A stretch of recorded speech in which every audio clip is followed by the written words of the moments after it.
eyes out, feeling lost and alone. I refused to go back home until my father returned. When my father came back, I demanded to know the truth about my biological parents. He was devastated, knowing that my neighbor had revealed the secret. From that day on, I became withdrawn and depressed. I refused to eat or go to school, insisting that I wanted to find the family of my real parents. My adopted father apologized, promising that my mother would change. But she was just pretending, and I knew it. I started to bond with our neighbor, who became like a mother to me. She guided me and prayed for me, offering words of encouragement. As I grew older, my adopted mother's behavior towards me didn't improve.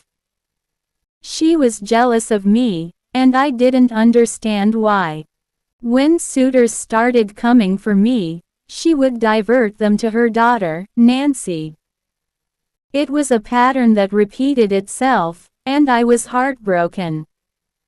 One suitor, a rich man, married Nancy, but she forced me to marry a poor, blind man. I felt like I was being punished, but life had other plans. Nancy died after her husband killed her through domestic violence, and I was left to pick up the pieces. My husband, despite being blind, treated me like a queen. He loved me unconditionally, and I found happiness in our marriage. As my husband's wealth grew, so did our family. We had 2 beautiful children, and life was good. But my adopted mother's bitterness and frustration consumed her. She became jealous of my success and happiness.